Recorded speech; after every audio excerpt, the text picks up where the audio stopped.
Hello friends, എന്തൊക്കെയുണ്ട് വിശേഷം? എല്ലാവർക്കും സുഖല്ലേ? ഞങ്ങളും സുഖമായിട്ടിരിക്കണം. ഇന്നത്തെ എൻ്റെ രാവിലത്തെ പരിപാടികളൊക്കെ തീർത്തതിന് ശേഷമാണ് കേട്ടോ ഞാൻ വീഡിയോ എടുക്കാൻ എത്തിയിട്ടുള്ളത്. ഇന്ന് നമുക്ക് ഉച്ചയൂണിനുള്ള സംഭവങ്ങളൊക്കെ തയ്യാറാക്കാം. അപ്പം നമ്മൾ ഒരു സാമ്പാർ ഉണ്ടാക്കുന്നുണ്ട്. നമുക്കൊരു പയർ കൊണ്ടൊരു തോരൻ വെക്കണം, പിന്നെ ഒരു സാലഡ് ഉണ്ടാക്കണം. ഇങ്ങനെ പോകുന്നു നമ്മുടെ കുക്കിംഗ് വിശേഷങ്ങൾ. ഞാൻ ഇപ്പം ഇത്രയൊക്കെയാണ് പ്ലാൻ ചെയ്തിട്ടുള്ളത്. പിന്നെ അച്ചാറ്, പപ്പടം, തൈര്, അങ്ങനെ സംഭവങ്ങളൊക്കെ ഉണ്ട്. അപ്പോൾ ഇത്രയൊക്കെയാണ് ഇപ്പോൾ പാചകം ചെയ്യാമെന്നൊക്കെ വിചാരിച്ച് ഞാൻ കിച്ചണിൽ എത്തിയിട്ടുള്ളത്. അപ്പോൾ നമുക്ക് പാചകത്തിലേക്ക് കടക്കാം. നിങ്ങളോട് കുറച്ച് കാര്യങ്ങളൊക്കെ സംസാരിക്കാം. എല്ലാവർക്കും എന്തൊക്കെയുണ്ട് വിശേഷം? ഇപ്പം മഴയൊക്കെ ഒന്ന് അല്പം കുറഞ്ഞ് വെയിലൊക്കെ വരാൻ തുടങ്ങിയില്ലേ? പ്രകൃതിക്ഷോഭമൊക്കെ ഒന്ന് ഒതുങ്ങി എന്നൊക്കെ വിചാരിക്കുക അല്ലേ? അപ്പോൾ നമുക്ക് കറി വയ്ക്കാൻ നോക്കാം. ഞാൻ പരിപ്പ് കുക്കറിൽ വെക്കട്ടെ, എന്നിട്ട് നിങ്ങളോട് സംസാരിക്കാം. അപ്പോൾ അത് വേവുന്നത് വരെ കുറച്ച് സമയമുണ്ടല്ലോ. കഷ്ണമൊക്കെ ഞാനിവിടെ മുറിച്ച് റെഡിയാക്കിയൊക്കെ വെച്ചിട്ടുണ്ട്. അപ്പോൾ കുറച്ചൊക്കെ റെഡിയാക്കിയിട്ടാണ് ഞാൻ എത്തിയിട്ടുള്ളത്. അപ്പോൾ മഴ ഇല്ലാത്തതുകൊണ്ട് നമുക്ക് ഇപ്പോൾ 2 ദിവസം ആയിട്ട് നന്നായി ക്ലീൻ ചെയ്യലൊക്കെ ആയതുകൊണ്ട് ഇപ്പോൾ ഇന്ന് അത്ര ഉണ്ടായിട്ടില്ല. എന്നാലും കുറച്ചൊക്കെ ചെയ്യാനുണ്ടായിരുന്നു. അപ്പോൾ അതൊക്കെ കഴിച്ചു. വെയിലാണ്, അപ്പോൾ അലക്കലും എല്ലാം കഴിച്ചു. അതൊക്കെ അവിടെ വിരിച്ചിട്ടിട്ടുണ്ട് വെയിലത്ത്. വെയിൽ കൊണ്ട് ഉണങ്ങിയ ഡ്രസ്സിനൊക്കെ നല്ലൊരു സുഖമാണ് പിന്നെ നമുക്കത് ധരിക്കുമ്പോൾ അല്ലേ? അപ്പം ഞാൻ നേരത്തെ തന്നെ വെയിൽ വന്നപ്പോൾ ഞാൻ നേരത്തെ അലക്കി വിരിച്ചിട്ടു. ഇനി നമുക്ക് കുറച്ച് പാചകം കൂടിയുള്ളൂ. ബാക്കി നമ്മുടെ തുടയ്ക്കലും അങ്ങനെയുള്ള സംഭവങ്ങളൊക്കെ തീർത്തു. പരിപ്പ് വെച്ചിട്ട് നിങ്ങളോട് കുഞ്ഞു കുഞ്ഞു കാര്യങ്ങൾ സംസാരിക്കാം. പരിപ്പൊക്കെ കഴുകി കുക്കറിലാക്കി വെച്ചിട്ടുണ്ട്. രാവിലെ പുട്ടും കടലക്കറിയായിരുന്നു.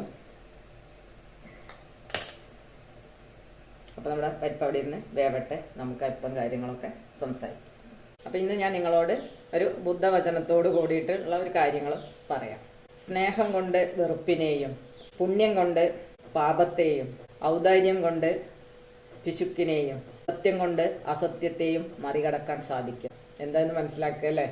മനസ്സിലാക്കാൻ ഒരുപാട് കാര്യങ്ങളുണ്ട് കേട്ടോ. നമ്മൾ ബുദ്ധൻ്റെയൊക്കെ കോഴ്സുകളൊക്കെ നമ്മൾ മനസ്സിലാക്കുമ്പോൾ അതിൽ ഒരുപാട് കാര്യങ്ങൾ അടങ്ങിയിട്ടുണ്ട്. നമ്മുടെ ജീവിതമൊക്കെ ആയിട്ട് ബന്ധപ്പെട്ടിട്ടുള്ള ഒരുപാട് കാര്യങ്ങളാണ് ചെറിയ ചെറിയ തത്വങ്ങളിലൂടെ നമ്മളെ ബോധ്യപ്പെടുത്തി തരുന്നത്.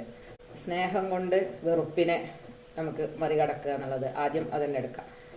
എങ്ങനെ? നമ്മൾ കുടുംബത്തിലാണെങ്കിലും നമുക്ക് പുറത്താണെങ്കിലും നമ്മളോട് പലർക്കും വെറുപ്പൊക്കെ ഉണ്ടാവാം. എല്ലാവരും നമ്മളെ ഒരുപോലെ സ്നേഹിക്കണം എന്നൊന്നും നമ്മൾ പറയാൻ സാധിക്കില്ല. അല്ലെങ്കിൽ അങ്ങനെ ആരും നമ്മളെ സ്നേഹിച്ചൊന്നും വരില്ല. പലർക്കും പലരോടും പല കാഴ്ചപ്പാടുകളായിരിക്കും. ചിലർ ഭയങ്കര സ്നേഹമായിരിക്കും, ചിലർക്ക് ഭയങ്കര വെറുപ്പായിരിക്കും.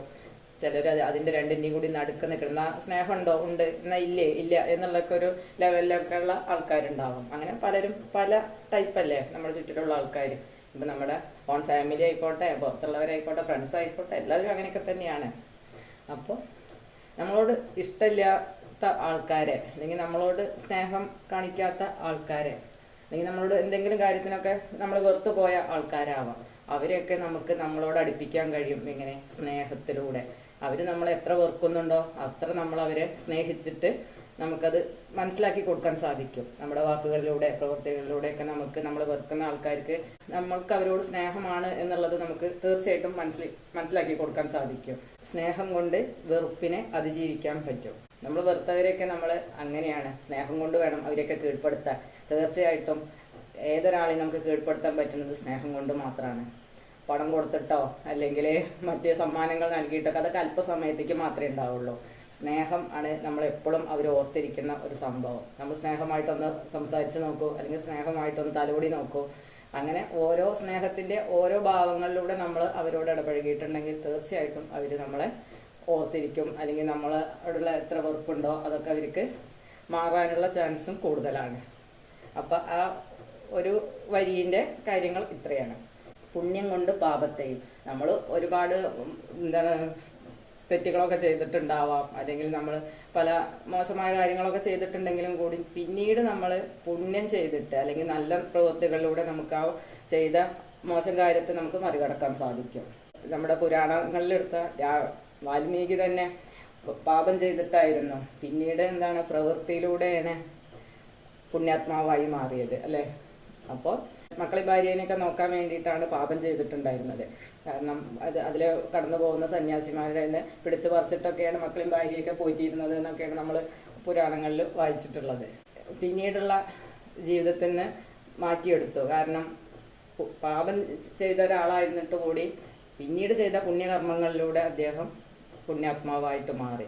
അപ്പോൾ അങ്ങനെയാണ്, പാപം ചെയ്തു പോയിട്ടുണ്ടെങ്കിൽ നമ്മളതിൽ പശ്ചാത്തപിക്കണം, നമുക്ക് അതിൽ ദുഃഖം തോന്നണം, കുറ്റബോധം തോന്നണം. അപ്പോൾ നമ്മൾ തീർച്ചയായിട്ടും ആ പാപകർമ്മത്തിൽ നിന്ന് അല്ലെങ്കിൽ അത്തരം പാപങ്ങളിൽ നിന്നൊക്കെ നമ്മൾ മോചനം നേടും. ഔദാര്യം കൊണ്ട് പിശുക്കിനെയും, നമ്മളെല്ലാം പിശുക്കിയിട്ട് നമ്മൾ സൂക്ഷിച്ചു വെക്കാനൊക്കെ ശ്രമിക്കും അല്ലേ. നമ്മൾ എന്ത് നമ്മുടെ കയ്യിലുണ്ടെങ്കിൽ മറ്റുള്ളവർക്ക് ആവശ്യമുണ്ടെങ്കിൽ നമ്മൾ അതൊന്നും അവർക്ക് കൊടുക്കില്ല. കാരണം ഇതെല്ലാം നമ്മൾ പിശുക്കി കൂട്ടി നമ്മൾ എടുത്തു വെക്കും. അങ്ങനെ ഒരു ക്യാരക്ടർ മനുഷ്യനാണുള്ളത്. എല്ലാം പിശുക്കി എടുത്തു വെക്കും. മറ്റ് ജീവജാലങ്ങൾക്കൊന്നുമില്ല, അവർക്ക് ആവശ്യമുള്ളത് എടുത്തു കഴിഞ്ഞാൽ അത് മറ്റുള്ള ജീവജാലങ്ങൾ ഉപയോഗിക്കുക എന്നുള്ളത് തന്നെയാണ്. ഇപ്പോൾ സിംഹമാണ്, പിന്നെ കടുവയാണ്, ഇവരൊക്കെ വേട്ടയാടി പിടിച്ചു കഴിഞ്ഞാൽ അവർക്ക് വേണ്ട സംഭവങ്ങൾ കഴിച്ചു കഴിഞ്ഞാൽ അവരത് ഉപേക്ഷിച്ചിട്ട് പോകുക തന്നെയാണ് ചെയ്യുന്നത്. പിന്നെ മറ്റ് മൃഗങ്ങളാണ് അത് ആ വേട്ടയാടി കിട്ടിയ മാംസം ഭക്ഷിക്കുന്നത്. അപ്പോൾ അതുപോലെ മനുഷ്യൻ മാത്രം അങ്ങനെയല്ല, നമുക്ക് വേണ്ടെങ്കിലും കൂടി അത് സൂക്ഷിച്ചു വെക്കുന്ന ഒരു ക്യാരക്ടർ മനുഷ്യനാണുള്ളത് അല്ലേ. നമുക്ക് എന്ത് സംഭവമാണെങ്കിലും നമ്മൾ എന്താണെന്നറിയോ, അത് നമുക്ക് ആവശ്യമില്ല എന്ന് മറ്റുള്ളവർ ഉപകരിച്ചോട്ടെ വെച്ചിട്ട് നമ്മൾ ആർക്കും കൊടുക്കില്ല. നമുക്ക് ഇനി നാളെ ഉപയോഗിക്കാം അല്ലെങ്കിൽ മറ്റന്നാൾ ഉപയോഗിക്കാൻ വെച്ചിട്ട് നമ്മളത് സൂക്ഷിച്ചു വെക്കുകയാണ് ചെയ്യുക. മറ്റൊരാൾക്ക് ആവശ്യം ഉള്ള സമയത്ത് നമ്മൾ സഹായിക്കണം എന്നാണ് അതിൻ്റെ മറുവശം. അല്ലെങ്കിൽ നമുക്ക് നമ്മൾ ഉപയോഗിച്ച് കഴിഞ്ഞ് മിച്ചം വരുന്നത് മറ്റുള്ളവർക്ക് അവർക്ക് ഉപകാരമാകുകയാണെങ്കിൽ അവർക്ക് നൽകണം എന്നുള്ളതാണ് പറഞ്ഞു വരുന്നതിൻ്റെ മറ്റൊരു കാര്യം. അങ്ങനെ സത്യം കൊണ്ട് അസത്യത്തെ ജയിക്കുക. ചെറിയ കാര്യങ്ങൾക്ക് വേണ്ടിയിട്ട് അസത്യങ്ങൾ പറയാതിരിക്കുക. ചിലപ്പോൾ ചെറിയ ഒരു കുഞ്ഞു നേട്ടം ഉണ്ടാവുള്ളൂ, പക്ഷെ അതിന് വേണ്ടിയിട്ടായിരിക്കും ചിലപ്പോൾ ഒരു വലിയ കള്ളം പറഞ്ഞിട്ടുണ്ടാവുക. അതുകൊണ്ടുണ്ടാവുന്ന പരിണത ഫലങ്ങൾ എത്രയാണെന്നുള്ളത് മറ്റുള്ളവർ ചിന്തിക്കില്ല. അപ്പോൾ അതുകൊണ്ടുണ്ടാവുന്ന ബുദ്ധിമുട്ടുകളും അത്തരം കാര്യങ്ങളൊക്കെ വരാതിരിക്കണമെങ്കിൽ എന്ത് വേണം, നമ്മൾ സത്യത്തെ കൂട്ടുപിടിച്ചിട്ട് വേണം അത് മറികടക്കാൻ വേണ്ടിയിട്ട്. നമ്മൾ ഒരു ചെറിയ കാര്യത്തിന് വേണ്ടിയിട്ടാണെങ്കിലും പോലും അസത്യം പറയാതിരിക്കുക. കാരണം ഏത് അസത്യങ്ങളും കുറച്ച് കഴിയുമ്പോൾ അത് പൊളിയും. കാരണം തീർച്ചയായിട്ടും ലോകനീതിയാണത്, അല്ലെങ്കിൽ ലോക സത്യമാണത്. നമ്മൾ എന്തൊരു അസത്യമായിട്ടുള്ള കാര്യങ്ങൾ പറഞ്ഞിട്ടുണ്ടോ അത് ഏതെങ്കിലും ഒരു വിധേന അത് മറ്റുള്ളവർ തിരിച്ചറിയും. എന്ത് കുഞ്ഞു കള്ളങ്ങളായിക്കോട്ടെ അതൊക്കെ മറ്റുള്ളവർ ഇന്നില്ലെങ്കിലും നാളെയെങ്കിലും അത് മറ്റുള്ളവർക്ക് മനസ്സിലാവും. അപ്പോൾ നമ്മൾ പരമാവധി ചെറിയ കാര്യങ്ങൾക്കൊക്കെ വേണ്ടിയിട്ട് വലിയ കള്ളങ്ങൾ പറയാതിരിക്കുക. കള്ളത്തരം ഒരിക്കലും ശാശ്വതമായിട്ട് നിൽക്കുന്ന കാര്യമല്ല. അതിന് എവിടെയെങ്കിലും ഒരു ചെറിയ പോയിന്റ് കിടക്കുണ്ടാവും, അത് മറ്റുള്ളവർ തിരിച്ചറിയും. അപ്പം നമ്മൾ മോശക്കാരായി മാറും. അപ്പോൾ ചെറിയ കാര്യങ്ങൾക്ക് വേണ്ടിയിട്ടൊന്നും കള്ളം പറയാൻ ആരും ശ്രമിക്കരുത്. ഒരു ചെറിയ കാര്യമാണ്, എന്തിനാ വെറുതെ കള്ളം പറയണത്? അത് ഇതുകൊണ്ടല്ലെങ്കിൽ മറ്റൊരു കാര്യം കൊണ്ട് നമുക്കത് നേടാൻ സാധിക്കുന്നുണ്ടാവും. ഈ കള്ളം പറഞ്ഞ് നേടിയ ഒന്നിനും ഒരു ആയുസ് ഉണ്ടാവില്ല എന്നാണ് പറയുക. തീർച്ചയായിട്ടും അങ്ങനെ തന്നെയാണ് കേട്ടോ. നമ്മൾ കള്ളത്തരത്തിൽ കൂടെ എന്തെങ്കിലുമൊക്കെ നേടിയിട്ട് ഉണ്ടെങ്കിൽ അത് മറ്റൊരു വിധത്തിൽ നമ്മൾ കഴിയുന്നത് നഷ്ടമായിട്ടുണ്ടാവും. ഇപ്പോൾ കൈക്കൂലി പോലെയുള്ള സംഭവങ്ങളൊക്കെയാണ് ആൾക്കാർ, അതൊക്കെ ഇപ്പോൾ ഒരു അസത്യമായ കാര്യങ്ങളല്ലേ. അതൊക്കെ നേടിയിട്ടുണ്ടെങ്കിൽ അവർക്കത് ഹോസ്പിറ്റലിലോ അല്ലെങ്കിൽ മറ്റെന്തെങ്കിലും ആവശ്യത്തിന് അല്ലെങ്കിൽ ദൂർത്തടിച്ചിട്ടൊക്കെ തന്നെ ആയിരിക്കും അവരത് ചിലവാക്കി കളഞ്ഞിട്ടുണ്ടാവുക. അല്ലാതെ അവർക്കത് ഒരു കുടുംബത്തിന് ഉപയോഗിക്കുന്ന രീതിക്കൊന്നും അത് നിൽക്കില്ല. ഇതൊക്കെ നമ്മൾ ജീവിതത്തിൽ നമ്മൾ പ്രാവർത്തികമാക്കേണ്ട കാര്യങ്ങളാണ്. ജീവിതം സ്മൂത്തായിട്ടും ഭംഗിയായിട്ടൊക്കെ മുന്നോട്ട് പോകണമെങ്കിൽ ഇതൊക്കെ ആവശ്യമുള്ള കാര്യങ്ങളാണ്. എനിക്കറിയാവുന്ന കുഞ്ഞു കാര്യങ്ങളൊക്കെ നിങ്ങളോടും ഷെയർ ചെയ്യാമെന്ന് വിചാരിച്ചു. ഇത് സത്യത്തിൽ നമ്മുടെ ജീവിതമായിട്ട് ബന്ധപ്പെട്ട നല്ലൊരു കാര്യം തന്നെയല്ലേ.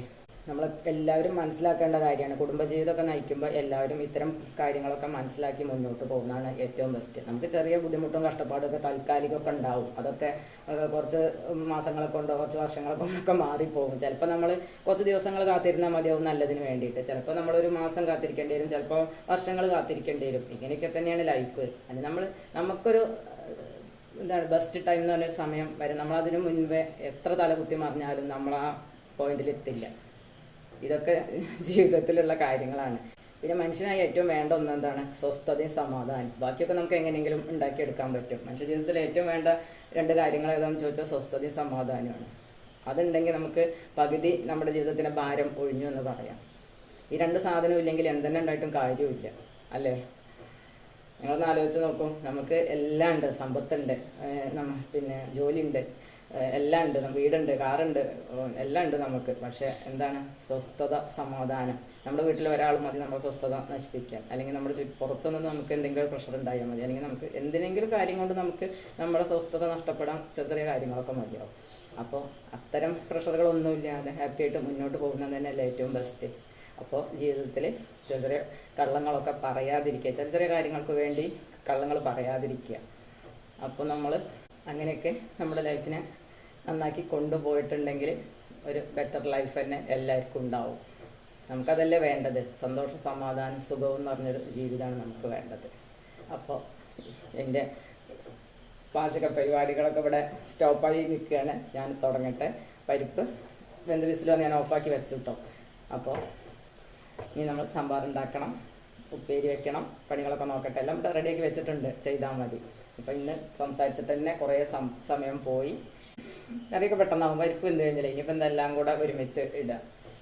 അപ്പം സാമ്പാറിനുള്ളൊരു കൂട്ട് ഞാൻ തയ്യാറാക്കി വെച്ചിട്ടുണ്ട്. അപ്പോൾ അത് ഒന്ന് മിക്സിക്ക് അടിച്ചെടുക്കുക, അത്രേ വേണ്ടുള്ളൂ. അത് ഇതിൽ ഒഴിക്കുക, പുളി ചേർക്കുക, അത്രയൊക്കെ കുഞ്ഞു പണികളേ ഉള്ളൂ. കായം ചേർക്കുക, അത്രയൊക്കെ അത് വേണ്ടുള്ളൂ. അപ്പോൾ നമ്മൾ സാമ്പാറൊക്കെ അടിപൊളിയായിട്ട് പെട്ടെന്ന് റെഡിയാവും. നല്ല ടേസ്റ്റി സാമ്പാറിന് ഉണ്ടാക്കാൻ പറ്റും. പിന്നെ തോരനുള്ള അരിഞ്ഞ് വെച്ചിട്ടുണ്ട്, പയറാണ്. അപ്പോൾ ഞാൻ ഇതൊക്കെ ഉണ്ടാക്കിയിട്ട് നിങ്ങളെ കാണിക്കാം. സാമ്പാർ റെഡിയായി. അപ്പോൾ പയർ തോരൻ റെഡി ആയിട്ടുണ്ട്. സാലഡ്. ചാനൽ എല്ലാവരും കാണണേ, സബ്സ്ക്രൈബ് ചെയ്യണേ, ഷെയർ ചെയ്യണേ, കമൻറ്റും ചെയ്യണേ. നല്ല നല്ല വീഡിയോസായിട്ട് നല്ല നല്ല കാര്യങ്ങളൊക്കെ ആയിട്ട് ഞാൻ നിങ്ങളോടൊപ്പം വരാം. അപ്പോൾ മറ്റൊരു വീഡിയോയിലൂടെ മറ്റു വിശേഷങ്ങളൊക്കെ ആയിട്ട് നമുക്ക് വീണ്ടും കാണാം.